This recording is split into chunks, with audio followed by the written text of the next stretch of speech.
It's the one and only DJ 80 checking in, man, for SoundCheck Radio. We're here at ARS Radio, man, and we are tuned in. We got my boy in the building. Talk to him. Tell him who you are. What's going on, world? I go by Larry Three Ways, the artist formerly known as Kamani Grand. Send me 1,000 Changemakers. Hey, man, checking in one time, man. It's good to have you in the building. Appreciate you, bro. Appreciate so, you, dog. Tell the people about yourself, bro. Give them a little something. Well, I was born and raised in Spartanburg, South Carolina. Small city, about 2 hours from Atlanta. You know, an hour from Charlotte. We're more like a football town. You know, playing sports. You know, if you ain't playing sports or you ain't, you know, basically got a 9 to 5, you probably in the streets, man. So, yes, sir. Being young, I was fascinated by the street life. You know, getting some money.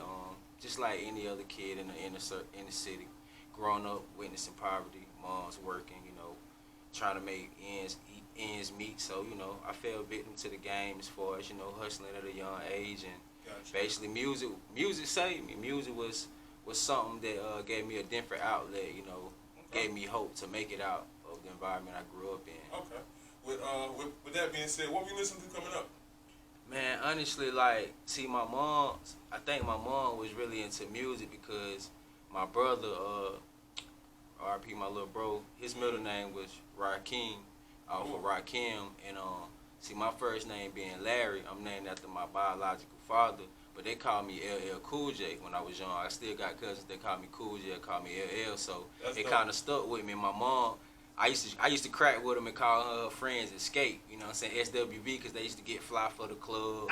Then my step pops, they had this little thing called Pretty Boy Thugs, where they was just dripped out, but they you know what I'm saying, they was really street niggas, you know what I'm saying. So they was about that. So just hearing the music, and then it was crazy. I remember, like, in my neighborhood being young, everybody getting prepared for Freaknik, so I was just always around music, cookouts, you know. That was just I feel like it was a way to pacify the poverty and the pain. Like, music came on, everybody danced, family cookout, family might have fallouts, but when family reunion come, music come on, we was all together.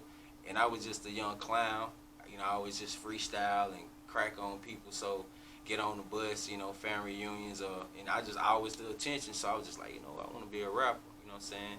I know how to make words rhyme, I know how to talk. I'm getting in trouble in school for talking, so that's what really made me want to do music, the gift of gab, man. That's what's up. So, saying that you got a gift with gab and dealing with the comes up of, you know, being in the hood or whatnot, what's the motivation once you hit the booth?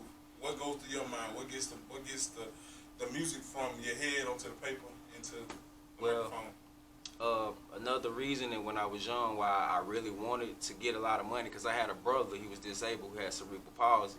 So I spent a lot of time. That's crazy. Yeah, I spent a lot of time when I was young, like, you know, basically, because I'm going to keep it real, like, I don't never remember my mama having her own apartment in the hood. We was always staying with, like, my grandma, and then, like, we might go to my aunties, and, you know, so all my cousins, we grew up kind of close, but, like, when my brother would get sick, then we had to go all the way to Charleston, and I would usually get dropped off. You know, some of my family in Columbia, I got a lot of family that was in the military, get dropped off with them, you know. So, yeah, exactly, bro. So, my little brother, man, when I was younger, I ran across this movie, and this dude, he had a sister, and he created some type of software or something, got a lot of money, and he got his sister brain surgery to make her normal. So I had an idea as, you know, as a kid, like, you know, if I can get a lot of money, I can fix my brother. So there was another inspiration too. So when I go on the booth, you know, being that my brother not here, I think about him, you know, him not being able to walk or talk, that made me utilize my skills and my abilities more as far as talking and walking, you know what I'm saying? So a lot of people don't understand that, man. I grew up having a sibling. I had to talk to him, like, so I had to make voices for him. You know, I had to, like, you know, just act like I'm having a communication with him. And so that gave me a lot of free time to just work on my verbal skills, because I'm like, my brother can't talk. Let me try to be more, you know, prolific, or, you know, have more cadence when I speak to people, you know, so they can understand what I mean. So that's really what it is, man. That's heavy, bro. Yeah. And when you explaining it, I was saying, man, that's crazy. Yeah. I also have a brother with cerebral palsy. Yeah, so you feel me? Yeah, he got a real mild case. We used to be at Easter Seal when we was young. Yeah. But that's stuff, yeah, bro. For real, that's bro. Different, so you know what I'm saying. You know how it is. I'm gonna say, and you from what, 843? I'm from 803. I'm from 864. 864. Yeah. Okay, gotcha. So with that, what's like, so coming up, we didn't have a music scene for real. Yep. So when I was coming up, we had Piezo. Yeah, Piezo, yeah. Lil Rue, Yep. Chuck Nice and motherfuckers like Yep. that. So with shit like that, did you want to be?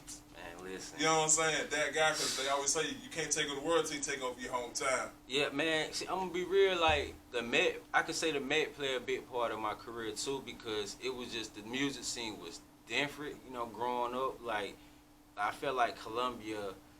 I mean, they had rappers who was really, you know, doing different shit for one. From like, it's like more everybody was rapping, but they was still trapping. But like Piezo and all them, it was like they was local celebrities. Like when I was young, coming to the Met, everybody I know. Oh, I'm Ken to Piezo. I'm Ken to this person. What's my other guy name? Boss G. I think his name Boss G. Like like guys like that. So it was like everybody. I actually could see them people, and I was like, dang, they really. I was, you know, looking for them to blow. Yeah, I was looking for them to really blow. So yeah, it was like back home we had a couple guys, you know, bar none, guy named Had, but a lot of them got like heavy time when I was like junior high. They was real. Yeah, they was real dope boys. So it was kind of like, you know, that's the difference from what I seen where I was from. Like Columbia seemed like y'all had a little bit more established rappers. Only person I can think of that kind of made out the Met was Black Zach. Yeah. Black Zach. Got Rennie Ricci on fucking Love Hip Hop, little shit like that. Yeah. So yeah, exactly. Met just got a different vibe when it comes to the music. Then the strip club scene is just, I don't know, just going down that way. Once you hit Columbia, Florence, that always, you know, I feel like that helps when it comes to down south artists. You know. So with that being said, do you feel like artists these days have to have a gimmick or something to stand out? And if that's the case, how do you stand out? I'm gonna be real. I think I think real. This is real talk, and I know artists within, like one-on-one, we just want to be ourselves. But the pressure from our neighborhoods, the pressure from the industry standards, whatever the fuck that is, you know what I'm saying? It's like it takes away from the artistry. Cause like, see, like with me, man, people will never know, bro. I'm in my 30s. I got 8 kids. I'm married, and I know at one point people was like, "Man, how you gonna make music? You need to be single, you know, all this type of stuff." But I'm making the best music I feel like in my life right now, because I feel like I was confined to have to make a strip club song or a radio song. But now it's like I feel like you don't have to make a certain type of song to blow. It's just that the people around you gotta understand that if you trying to make good music, make some money, or you gonna go broke. Like. I was here when the Jeezy era was going on. It ain't no competing with that, bro. Like I tell artists all the time, bro, go to Magic City and try to throw 1,000, 2,000. You gonna look stupid if that's what you trying to do. Yeah, you could probably do it in smaller towns, but it's like once they reach that plateau, it's like everybody kind of gets stuck. So yeah, man, that's just how I feel about it. Like I feel like imagery kills the artists in the long run. The ones who start off like, I mean, look at J. Cole. Look at some of the greats that start off. I mean, even Dirk was talking about pain. They got money now, but if you listen to their music, they wasn't talking about, you know, balling. You know what I'm saying? You feel me? Like I feel like that's what hurt, you know, artists when they want to come in trying to act like they got all the money and the drip, because that shit is a smoke screen to me, man. Them people, you only hot as the record that's out now. You know what I'm saying? After so long, you're gonna die out. Your buzz gonna die. Then what? Money gone, the fans gone. So that's how I look at it. You were saying about the next plateau and about certain cities being able to do certain things in certain cities. So with that, Boosie said something a while ago that I have to piggyback on. Do you feel like you have to leave your city to blow? Because it's a lot of people that try to make it in that city and they come back and they get killed. Yeah. I can speak on that from my standpoint. It took for me to because I always got up out the city. I felt like I was more respected and needed when I was out of the city, like as far as my time. And then, you know, basically with just being, you know, like one of them influential artists, and then guys in the streets that want to see everybody eat. It wasn't appreciated. And then I started when I got back out of South Carolina, I started seeing, you know, a lot of people wasn't really there. And then, you know, it's just like even in your own town, they don't want you to be bigger than them. So it could just be anything. it's like if like my situation, I done had situations where guys done tried to set me up on drug deals, just small stuff, just to you're not there, So it's like once you out the city, you gotta realize it's hell within there. So once you get out, shit, you gotta stay gone, man, because jealousy and envy, people gonna hate because you done something they said you couldn't do, or you doing better, or they assuming that you got the big head, when you move on or you don't be in certain neighborhoods like that. So I feel like, just look at what's going on. It's one thing I feel like I'm gonna have to deal with, just once I reach a certain plateau, just like leaving the hood alone and maybe never not coming back just for safety purposes. You know what I mean? Like, so, just to be real. That's funny you said that. I had a conversation with a gentleman yesterday. I was saying that I had moved here and I was living on Cleveland. Yeah. Before I lived on Cleveland, I was staying in Oakland City. Yeah. And he was just explaining to me, that's where Lil Baby from. I'm like, bro, I had no idea. Yeah. And he was like, yeah, Lil Baby still be in apartments. He still pull up his hand. I was like, well, dangerous. Yeah. And he was just like, nah, because you the money man. They gonna make sure you straight. So they gonna protect you at all costs. Yeah. But I was like, what about the hate, man, nigga? You know what I'm saying? Yeah. That shit, you look like a chicken dinner for niggas who ain't eating. Man, I feel like protection is imaginary, bro. Bro, look at it. I done seen the big dogs, the small dog, like, for real, bro. Like, I don't know, man.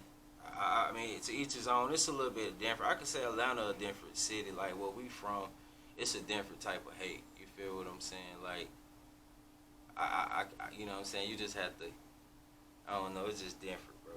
That's how I feel. I don't know. I'd rather move smart than take the chance. Like, I'm going to definitely, get back to the hood. But as far as just, pulling up to where I'm from with wires and some money, I'm more afraid of what the police will try to do. You know what I'm saying? We from South Carolina. You feel me? Yeah. I don't think the rest of the world know how serious it is, though. Yeah, it's a different. You know what I'm saying? They'll pick your ass up and dump you off somewhere, and nobody never know. And then they be like, well, he did have beef with old boy back in the day. It's this, like, yeah. So that's always my first question when I hear about somebody getting killed. Like, shit, what that nigga beefing with? Yeah, and that's true. But I mean, think about it, how the system is. They could do that if if it was really like that. People with money, folks with money, they can get you out of here, especially if you're in the street. So that's how I look at it. Like, Yep. It's just That's crazy. That's crazy that you said that. Also, with that same conversation I was having, he said that he knows a lot of people that's affected by the YSL, Rico, whatnot. Yeah. So he was like, a lot of the rap that's coming out is just rap to the rest of the world. But to us, we know these people, we know these situations, so it's not just rap to us, it's real. And it hits different. And I was like, damn, I never thought about it like that. It's dangerous within itself. Yeah, because he was just, and I'm not going to the specific, he was just breaking down certain lyrics, and he was like, he said that because woo woo. And I was like, Jesus. He said, I would have never put that together. He said, you don't know. That stuff that get you killed. You see what I'm saying? Like, think about where we from. Like, South Carolina. If I'm out here, and then people back home, oh, you talking about old boy, like bringing up old, you feel me? Yeah. That's fuel for fire right there. Like, it's real where we from. Like, you gotta think about it, bro. Like, somebody in South Carolina do something, they really doing it for real. We ain't got no places to hide. You feel me? I think that's a big thing. Like, for real, bro. That's just like, like you said, I'm not gonna hold you, but if I see you, and if I don't know who you are, but I know your name, if I ask enough people, somebody gonna know you. Yeah. It's gonna get around to who you are, where you be at, who you hang with. Oh, man, that's how small the city is. He cool, but he ain't about that. I done had a situation where I done seen a nigga and just was like, damn, I know the nigga, who is that nigga? Asking up motherfucker, oh, that's so-and-so from around the way, so-and-so and so-and-so. Know where you stay, know where your mama stay, like, just volunteer information, they don't even know, like. I done had a motherfucker show up at my house on some cool shit, but if it wasn't on some cool shit, damn, y'all just gave each other my information. Yeah. She showed up at my door, I laid my head at. See, that's but, bro. With that being said, it's, do you think that the media outlets have a responsibility on reporting certain situations? So, like, it's the incidents going on right now with Erykah Badu and DJ Academics. Okay. Someone mentioned Erykah Badu sprinkle some whatever on DJ Academics. Yeah. He didn't attack the person who said it. He attacked Erykah Badu, saying, "Oh, you gonna pass around, you done been through the industry, all these niggas done hit, da da da, woo." Your opinions? Man, stuff like that, man, I feel like they got too much money, man, like to even be having situations like that happening. The only reason why I would say I feel something about it is it's the influences that they have, and it's become, man, this shit became, the hip hop is like WWE. It's like it's like people that, man, how can I say it? Like Erykah Badu, I looked at her like a queen at one point. You know, like everybody wanted the Erykah Badu, you know, spiritual woman. And then you find out all these shit about these people. So it just, that be the problem with me, man. It's like we don't have no fucking leaders no more. And then the people who got money, it seems like it's a whole bunch of goofies, bro. Mental health. Yeah, the worst one. So it's like that whole situation. Yeah, DJ Academics, I don't really take him serious, period, because I mean, just look at what he's done for the last couple of years. I feel like he's influenced a lot of the murders in Chicago with the war on Chirac. That's the thing. So it's like, you know, that's the thing in itself.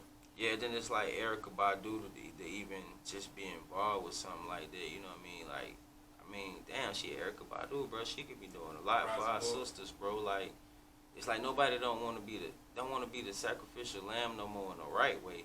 Like everybody just want to fit in and follow it. It's just sad, man. Like that's how I look at it, man. It's just, I dig it. I'm asking.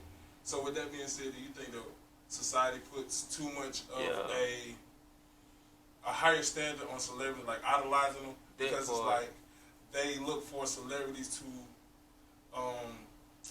endorse a certain politician or speak on a certain topic or just anything about anything they have going on. Like if a celebrity doesn't co-sign it, then it's not a real thing. There are a number of people. They're more fucked up as us. I mean, speaking from an artist standpoint, bro, you have to have dealt with mental illness or witnessed it some way. It's something mental. So I feel like, putting the pressure on them, that's too much because they're normal people. Gotcha. You know what I'm saying? They're normal people at the end of the day. They're normal too. Like, we all have freedom of choice. That's the biggest thing what I hate about our community. Like, nobody can accept the fact that you want to do what you want to do, or I want to do. I know some people that's offended right now that I'm here doing this interview. Oh, he think he, like, you feel me? Or he should have said this, or why he didn't talk about this. Like, it's always going to, you feel me? It's always going to be the pressure as an artist. But then at the same time, if you are in a position where you can influence and therefore you are wealthy, I feel like, hey, shit, God bless you or whatever you believed in, bless you with all these riches, then I would rather do that. If my job was to be out here to, you know, make music and do what I'm doing and I'm not living as hard as everybody else out here in America, and I know they lingering on every word I say, then I would, you know, be like, hey, you know what? Fuck myself, because these kids and all these people out here is listening to me. So let me get my shit together when it comes to political education and social development, because I do have eyes on me. I can't sit up here and be like, oh, my kid's straight and not worry about the other people's kids who's looking. That's the only part I feel sad about, because you know, the entertainers or the people who have this influence, they're not looking at it. They like, fuck everybody else kids and shit. So, you know. That's insane. Yeah. You said something about the younger artists. So let me ask that. What advice would you give younger artists, no matter if they're coming from South Carolina, DC, California, Nevada, fucking Utah? Man, this shit, versatile. Be versatile. Watch what you say, because you can speak shit into existence. Like, I believe in manifestations. I'm just being real. My whole life is me self-motivating myself. The streets is a myth. You know what I'm saying? I say that the streets is a myth. It's a smoke screen. My mom, she be hitting me with ideas for songs. Clickbait. It's all clickbait. You know, So, you said something about the younger artists. Yeah. So now let me ask. What advice do you have for an artist coming up, whether they be South Carolina, Georgia, Utah, DC, Vegas, California? I would say, man, stay original. Stay out the streets. Streets is a myth. You ain't gotta be a gangster to be a rapper. I know a lot of young dudes, they want to fit in, they want to get the girls, they want to, be cool, man. Be yourself, man. Gangsters don't live that long. There's 1,000 ways to get it, more than 3 ways to get it legally. You know what I'm saying? Honestly, y'all got life. You know what I mean? Y'all don't understand how much opportunity y'all got. The opportunities y'all got, we didn't have growing up. So I would just say, aim to be different, man. Aim to be the best you. Don't try to be nobody. If you are gonna follow somebody and look up to somebody, make sure you got the right leader, right mentor, man. That's what I would say to him. Awesome. So we was having a conversation about DJ Vlad, and Yeah. you know what I'm saying. Not saying that hip hop needs gatekeepers or whatever. Yeah. But how do you keep the people that are not a part of the culture? And I'm trying to keep this as PG as possible. Yeah. How do you keep people that are not a part of the culture from profiting off of the culture? It's like, enforcement, man, rules, and standing behind each other. Like, they done made everything so much about money, and they not, I think that's what we need. We need leaders, man. And it's probably gonna take people that's not a part of the hip hop culture to do it. Help build their organization, and structure, like, whatever. That's how I feel. But I feel like it's just always gonna be infiltration. It's always, if it ain't people who are not a part of the culture, then yeah, we gotta start infiltrating ourselves, man. You know what I'm saying? That's number one. We gotta work on ourselves and build that self-respect and that unity. And once we have that unity and self-respect for each other and ourselves, then we ain't gonna allow none of that shit. It wouldn't be none of their problems. Cause I felt like that's where hip hop went off.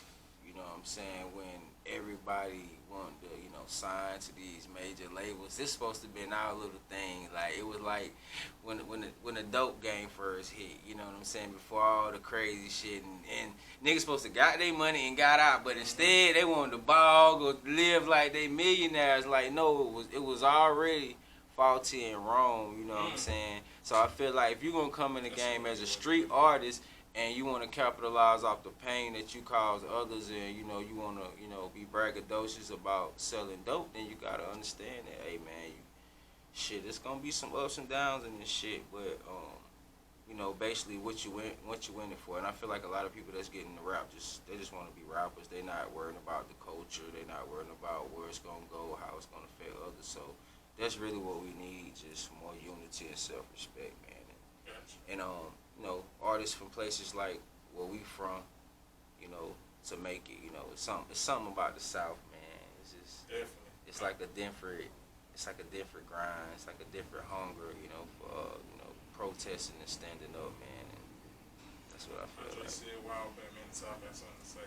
Yeah, that part. I feel like we need to start speaking more, speaking and having the actions to back it, shit like that.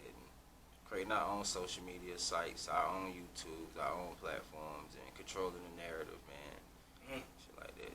That's really what it is. Gotcha. That's it. Go speak to somebody, bro. I promise. Yeah. Tell people what's next for you, bro. Next for me, man. Building this management company, man. I'm going to create something. I don't like to say bigger or like. Basically, I'm just going to create a management company, a label, entertainment company, film company, for others like me from small towns and places where I'm from to actually have a platform to release their music and, showcase their talent.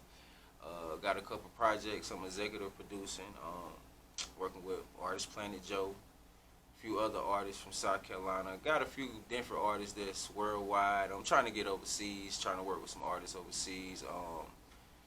Writing a book. Being a father, just had a baby. She just turned 2 weeks today, baby 3 ways. Running my restaurant business, Red Dragon Legacy, yeah. First black man in South Carolina to open a Chinese restaurant. That's me. You know what I'm saying? I didn't get my accolades. You know, I had to go to the mountains. But yeah, yeah, definitely doing that. Trying to franchise my LLC. Just further my career as management, man, and just be a opportunist. You know what I'm saying? A person that people can come to and make something shake, man. Getting into more events, more showcases, working on my own tour with a few artists. Just trying to eat, brother. Stay productive. That's fire. I'm fucking with you, bro.